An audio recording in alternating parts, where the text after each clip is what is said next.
नमस्कार साथियों, UP LT grade Hindi मुख्य परीक्षा से संबंधित हिंदी विषय का पाठ्यक्रम के अनुरूप आज हम देखेंगे हिंदी का एक टॉपिक, हिंदी भाषा का विकास, इसकी उपभाषाएं एवं बोलियां।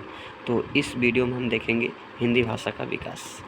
हिंदी भाषा का विकास भाषा के द्वारा मनुष्य अपने भावों विचारों को दूसरों के समझ प्रकट करता है तथा दूसरों के भावों विचारों को समझता है। हिंदी भाषा का इतिहास लगभग 1000 वर्ष पुराना माना गया है। हिंदी शब्द का मौलिक अर्थ की अगर बात करें तो हिंद का अर्थात भारत या भारतीयों की भाषा ऐसा माना गया है। हिंदी भाषा का विकास क्रम निम्नवत समझ सकते हैं।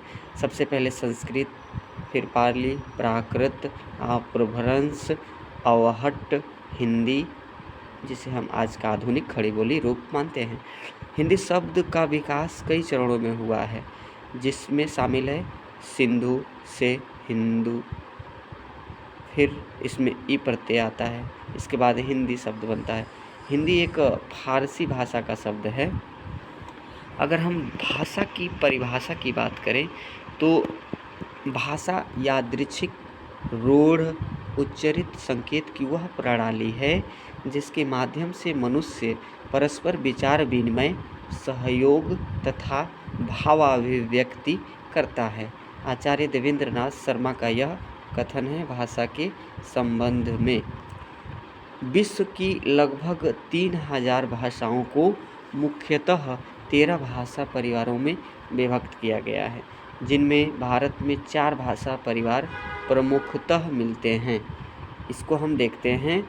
सबसे पहला है भारोपीय परिवार, जिसको हम भारत और यूरोपीय व उसके आसपास के भाषा के रूप में देखते हैं, और यह सबसे बड़ा भाषा परिवार होता है।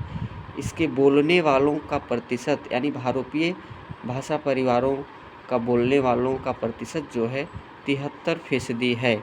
इसी प्रकार दूसरी भाषा परिवार है द्रविड़। इस भाषा परिवार को बोलने वालों का प्रतिशत है 25%। तीसरी भाषा परिवार है आस्ट्रिक। आस्ट्रिक भाषा परिवार बोलने वालों का प्रतिशत है 1.3%। इसी प्रकार से चौथी है चीनी तिब्बती वर्मी भाषा परिवार। इसके बोलने वालों का प्रतिशत 0.7% है। आगे देखते हैं हिंदी भारोपीय परिवार की भारतीय ईरानी शाखा की उपशाखा भारतीय आर्य भाषा है। भारतीय आर्य भाषा हिंदी के विकास को 3 कालों में विभक्त करके समझा जाता है। सबसे पहले विभाजन है इसका प्राचीन भारतीय आर्य भाषा। इसका समय माना गया है 1500 ईसा पूर्व से 500 ईसा पूर्व के बीच। दूसरा है मध्यकालीन आर्य भाषा। इसका समय काल है 500 ईसा पूर्व से 1000 ईस्वी। इसी प्रकार से आधुनिक आर्य भाषा का समय काल है 1000 ईस्वी से अद्यतन यानी कि आज तक।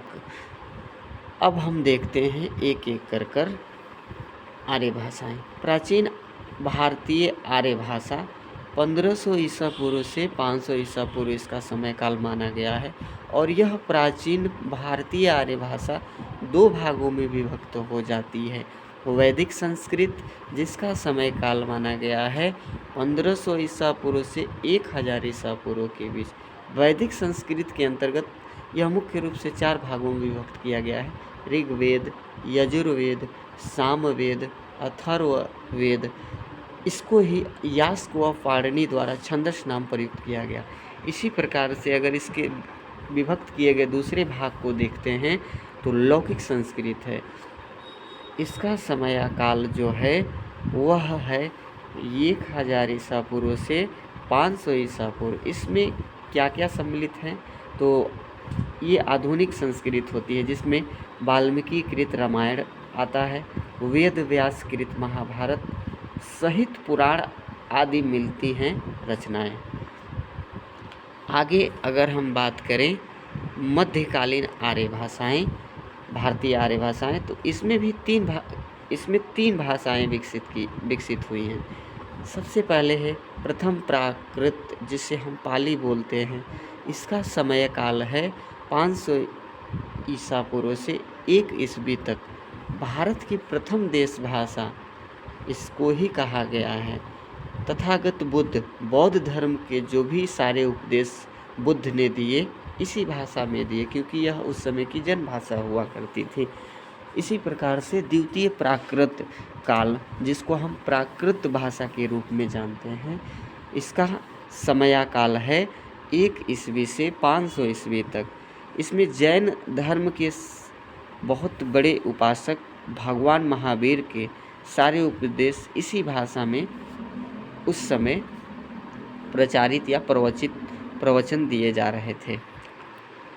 इसी प्रकार से तृतीय प्राकृत, जिसे हम अपभ्रंश कहते हैं, इसका समयकाल 501 ईस्वी से 1000 ईस्वी चलता है।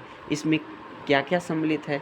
तो आदिकाल के अंतर्गत जब हम जैन साहित्य पढ़ते हैं, विशेषतः इसमें ही लिखे गए हैं।